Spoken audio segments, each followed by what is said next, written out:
दोस्तों, इस बुक का फर्स्ट चैप्टर अंक एवं संख्याएं, डिजिट एंड नंबर को मैं पढ़कर एक्सप्लेन करने वाला हूं और मैं अपने तरफ से कुछ बताऊंगा। तो आप ये वीडियो देखिए। अगर आपको समझ में आ रहा है तो आप कमेंट कीजिएगा, तो मैं ऐसा पार्ट 1 पार्ट 2 करके तो स्टार्ट करते हैं। तो देखिए दोस्तों, चैप्टर का नाम है अंक एवं संख्या। अंक एवं संख्याएं। अंक को इंग्लिश में बोलते हैं डिजिट, और इसको बोलेंगे एंड, इसको बोलेंगे नंबर्स। अंक एवं संख्याएं। तो मैं अपने फ़ोन में इसको बुक को डाउनलोड कर लिया हूँ। तो देखिए, पहले परिचय इंट्रोडक्शन है, आपको साइड में दिख रहा है, तो मैं पढ़ता हूँ। संख्याएं वे विचार हैं जिनका विकास मनुष्य की अभिव्यक्ति और बोली के विकास के साथ हुआ है। इस लाइन का कहने का मतलब है कि प्राचीन काल में जैसे आदि मानव लोग थे, वो कैसे कैसे अपने बोली भाषा को डेवलप किए, विकास किए, या किसी भी चीज़ को या किसी वस्तु को, किसी बात को किस प्रकार से अभिव्यक्त करते थे, उसी तरह से साथ ही साथ हम लोग का संख्या भी विकसित हुआ है। यानी कि हम लोग अभी जो संख्याएँ पढ़ते हैं या कहते हैं, यानी कि संख्या के बिना आजकल कुछ भी नहीं होता है। यानी कि संख्या जो है हम लोग पढ़ते नहीं है, कहते हैं कि 1 लाख, 2 लाख, 3 लाख, 1, 2, 10, 20, 30।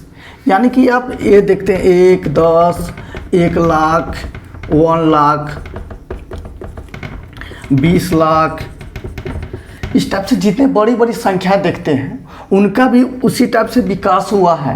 यानी कि एक ही समय ये नहीं आया हुआ कि एक ही समय में 20 लाख 20 करोड़ तक बन नहीं चुका है। धीरे धीरे जैसे कि आदि मानव लोग का जो जैसे क्या बोलते हैं कि बोली भाषा का डेवलप्ड हुआ है, कैसे वो डेवलप किया, उसी प्रकार से हम लोग का भाषा भी डेवलप्ड हुआ है।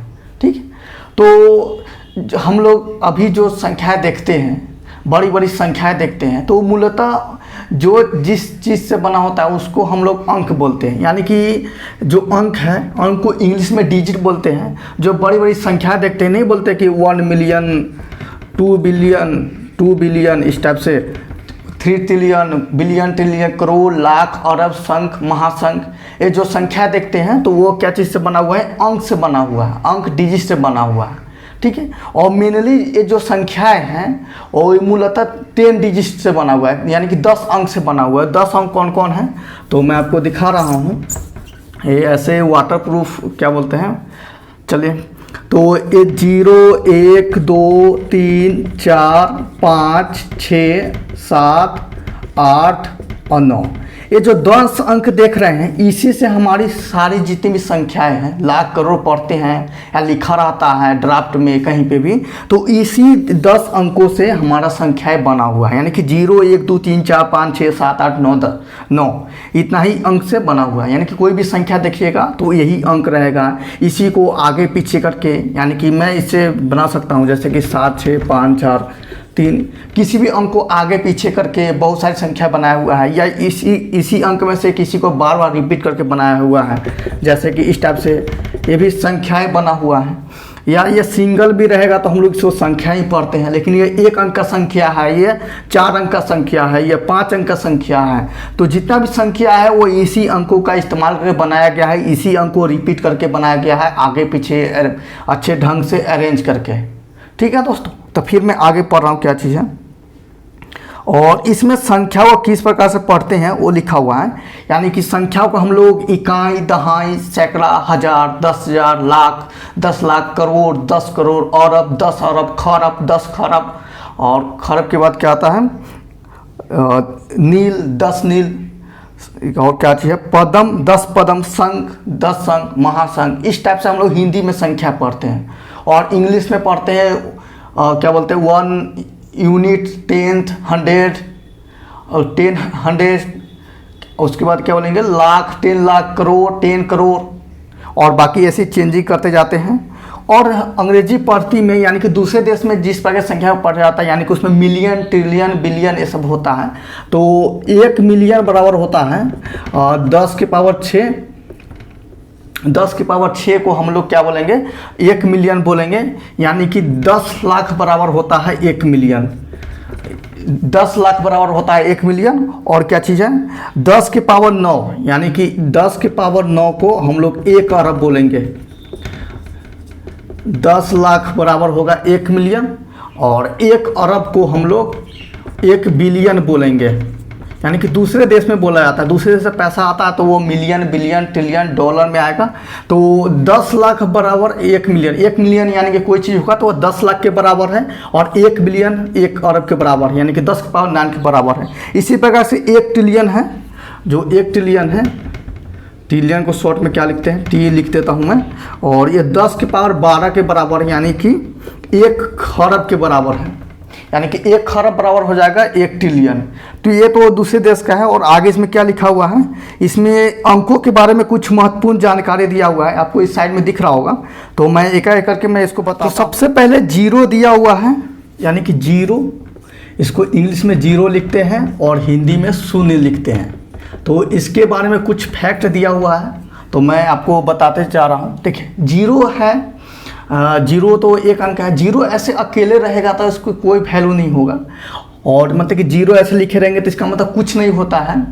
और 0 किसी भी संख्या के साथ लगाते हैं, यानी कि दाईं तरफ लगाएंगे। जैसे कि 5 लिखा हुआ है, इसके दाईं तरफ लगाएंगे, जैसे कि मैं लगा दिया तो इसका 10 गुना वैल्यू हो जाता है। यानी कि 1 ठो 0 लगाते हैं तो 10 गुना उसका वैल्यू बढ़ जाता है। 2 ठो 0 लगाएंगे तो 100 गुना उसका वैल्यू बढ़ जाएगा। 3 ठो 0 लगाएंगे तो 1000 गुना उसका वैल्यू बढ़ जाएगा। जैसे कि 20 लिखा हुआ है, इसमें 1 ठो 0 लगा दिए तो 20 का 200, यानी कि 10 गुना बढ़ गया। फिर एक और 0 लगा देंगे तो 20 का ये क्या 100 गुना हो जाएगा। यानी कि 1 ठो 0 लगा रहा है तो 10 गुना बढ़ जा रहा है, 2 ठो 0 लगा रहा है 100 गुना बढ़ रहा है, 3 ठो 0 लगा रहा है तो क्या बोलते हैं 1000 गुना बढ़ रहा है। वो भी तब बढ़ेगा जब हम दाईं तरफ लगाएंगे। तो बाईं तरफ इसका 0 लगाएंगे तो कोई वैल्यू नहीं होगा, और 0 सिंगल आएगा तो उसका कोई महत्व नहीं होता है। और नेक्स्ट क्या दिया हुआ और मैं बताता हूँ। और देखिए नेक्स्ट दिया हुआ कि 0 का हम किसी भी संख्या में अगर जोड़ते हैं या घटाते हैं तो उसका कोई भी सेम संख्या रहता है, उसका मतलब कोई वैल्यू चेंज नहीं होता है। जैसे कि 50 था, इसमें हम 0 जोड़ रहे हैं तो ये 50 ही रहेगा। और ये 50 है, इसमें 0 घटा रहे हैं फिर भी ये 50 ही रहेगा। यानी कि क्या करते हैं 0 अगर जोड़ते हैं घटाते हैं तो संख्या में कोई भी बदलाव नहीं आता है। अब नेक्स्ट क्या है वो देखते हैं। और कह रहा है कि किसी भी संख्या को अगर 0 से गुना करते हैं तो टोटल 0 हो जाता है। यानी कि 50 लिखा हुआ है, मैं 85 पे एग्जाम्पल पे बता रहा हूँ। जैसे 50 लिखा हुआ है, इसमें अगर हम 0 से गुना करेंगे तो पूरा 0 हो जाएगा। पहला था कि जोड़ेंगे घटाएंगे तो सेम ही रहेगा, यानी कि जोड़ने घटाने पर कोई चेंज नहीं हो रहा है, पर कोई भी परिवर्तन नहीं हो रहा। लेकिन 0 से गुना करें तो पूरी संख्या 0 के बराबर हो जा रही है। यानी कि कोई भी संख्या रहेगा, बड़ा रहे, जितना भी बड़ा रहे छोटा रहे, उसमें अगर हम 0 से गुना करेंगे तो वह टोटल 0 हो जाएगा। अब नेक्स्ट क्या है और कह रहा है कि अगर 0 से भाग करते हैं कोई चीज़ कोई संख्या में, जैसे कि हमको 20 है, ये 20 संख्या है, आपको दिख रहा होगा। और 20 में अगर 0 से भाग कर रहे हैं तो क्या होता है कि अनडिफाइंड हो जाता है, यानी कि क्या कहते हैं अपरिभाषित हो जाएगा। यानी कि इसको हम बोल नहीं सकते, यानी कि इसको परिभाषित नहीं कर सकते हैं। ठीक है, क्यों नहीं कर सकते हैं इसको मैं अभी मैं प्रूफ कर देता हूँ। ऐसे मैं इसको अगले वीडियो में प्रूफ करने वाला था, इस बुक में नहीं दिया हुआ है। जैसे देखिए किसी भी संख्या का मान लीजिए कि 20 है और मान लीजिए इसको 2 से हम भाग कर रहे हैं तो कितना आता है 10 आता है। यानी कि हम इसको और इसको गुना करते हैं तो ये वाला ऊपर वाला आ जाता है, यानी कि 2 को 10 से गुना करेंगे तो 20 आ जाएगा। लेकिन अगर मान लीजिए कि 20 में हम 0 से गुना कर रहे हैं तो 0 मान लीजिए कि 0 ही आएगा।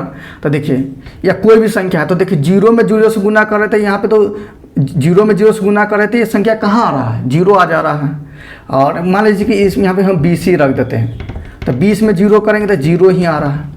तो 0 यहाँ पे रखने से गणित का जो रूल बनता है, जो नियम कंसेप्ट है, जो पुराने मैथमेटिशियंस बनाए हुए हैं, पूरा चेंज करना पड़ेगा, उस पर फॉलो नहीं उतरता। इसलिए किसी भी संख्या को अगर 0 से भाग करते हैं तो वो अपरिभाषित अनडिफाइंड हो जाता है। फिर आगे इसमें क्या कर रहा है और कह रहा है कि किसी भी संख्या को, यहाँ पे मैं आपको दिखा दे रहा हूँ, किसी भी संख्या का अगर पावर 0 करते हैं तो उसका वैल्यू 1 हो जाता है। यानी कि 10 है, इसका पावर 0 करेंगे तो इसका वैल्यू 1 हो जाएगा। x है, इसका पावर 0 करेंगे तो इसका वैल्यू 1 हो जाएगा। अब देखिए कैसे होगा, ये तो बुक में नहीं दिया लेकिन मैं आपको प्रूफ करके बता देता हूँ। देखिए किसी भी वैल्यू के अगर पावर जीरो करते हैं, जैसे कि मान लीजिए 50 है और इसका मतलब कि इसको जीरो करेंगे तो इसका वैल्यू 1 आएगा। इसको प्रूफ करने से पहले आपको पता होना चाहिए कि किसी का भी पावर हम लोग का क्या होता है, किसी का पावर 1 करेंगे तो वो सेम ही क्या होता है कि सेम ही उतरता है। जैसे कि 50 के पावर 1 करेंगे तो 50 आएगा, ये आगे मैं बताऊंगा, लेकिन मैं 50 के पावर 0 बराबर 1 प्रूफ करना है, इसलिए मैं ये बता रहा हूँ आपको कि 50 के पावर 1 रहेगा तो सेम ही उतर जाएगा, x का पावर 1 रहेगा तो सेम ही उतर जाएगा, यानी कि किसी का भी पावर 1 है तो वो सेम उतर जाता है। इसी प्रकार से 50 के पावर 0 है तो हम क्या करेंगे, 50 के पावर को हम क्या करेंगे 1 माइनस 1 लिख सकते हैं, क्योंकि 0 को हम 1 घटाओ 1 लिख सकते हैं, या 5 घटाओ 5 लिख सकते हैं, किसी भी मतलब कि 5 से 5 घटाएं 0 आ जाएगा। तो मैं 1 घटाओ 1 लिख रहा हूँ। फिर ये लॉगरिथम जब आप पढ़िएगा या इसका घातांक जब पढ़िएगा तो उसमें बताया जाता है कि जब पावर नेगेटिव रहता है तो वो नीचे चलाता है, यानी कि 50 का पावर 1 50 का पावर 1, यानी कि ऊपर नीचे 50 हो जा रहा है और 1 कट जा रहा है तो 1 आ जा रहा है, यानी कि किसी का भी पावर 0 1 होता है। और इसमें आगे क्या चीज़ कर रहा हूँ कि शून्य न तो सम संख्या है न विषम है, यानी कि शून्य जो अकेला ये शून्य है 0 है, इसको ना ही हम विषम संख्या बोल सकते हैं, ना ही इसको सम संख्या बोल सकते हैं, बल्कि यह शून्य क्या है, इसको धनात्मक पूर्णांक संख्या बोलते हैं, यानी कि 0 नहीं सम है नहीं विषम है। और आगे इसमें क्या चीज़ कर रहा है, किसी संख्या की इकाई के स्थान पर 0 हो तो उस संख्या में किसी भी संख्या की घात लगा दो तो इकाइयाँ 2 इकाइयाँ शून्य होगा, यानी कि कोई भी संख्या है, ठीक है, और उसके इकाई के अंक पे 0 है, जैसे कि संख्या है इसकी इकाई के अंक पे 0 है तो इसका कहना है कि इसका कितना भी घात करें, यानी कि इसका कितना भी पावर करे, 2 करे चाहे 3 करे, कोई भी पावर करे तो इसका यूनिट जो होगा डॉट हो, कम से कम डॉट हो अंक लास्ट वाला 0 आएगा। मान लीजिए इसका हम 2 कर रहे हैं पावर, तो 50 का पावर होता है 2500 होता है, तो देखिए लास्ट 2 थो आ रहा है ना, यानी कह रहा है कि किसी का भी अगर मान लीजिए कोई भी संख्या दिया हुआ है उसका यूनिट प्लेस यानी कि यूनिट में 0 दिया हुआ है, उसका हम कितना भी पावर करेंगे यानी कितना भी उसको मल्टीप्लाई करेंगे तो लास्ट में हमको कम से कम 2 ठो 0 आएगा। वही चीज़ मैं बता रहा। आज की वीडियो में सिर्फ इतना ही रहने दे रहा हूँ और आपको मैं इस बुक का क्या होगा टोटल एक्सप्लेन करूंगा। अब मैं जो एक्सप्लेन किया हूँ आपको अच्छा लगा है तो आप कमेंट कीजिएगा कि आप ऐसे ही पार्ट 2 लाइए या ऐसी सीरीज कंटिन्यू रखिए, तो मैं सीरीज कंटिन्यू रखूँगा, क्योंकि मुझे पता चलना चाहिए कि मैं जो पढ़ा रहा हूँ आपको समझ में आ रहा है कि नहीं, कि आपके लिए उपयोगी है कि नहीं, इसके लिए आप कमेंट कीजिएगा। ठीक है दोस्तों, तो मैं अभी 0 का बताया हूँ, अगले पार्ट 2 में 1 का बताऊँगा, 2 का बताऊँगा, सब बुक में दिया हुआ है। और इस टाइप से देखिए स्क्रीनशॉट सबका 1 2 सबका दिया हुआ है, मैं सबको बढ़िया से अपना से कुछ जोड़ जाड़ कर अपना से कंसेप्ट लगा एक्सप्लेन करूँगा। तो ठीक है दोस्तों।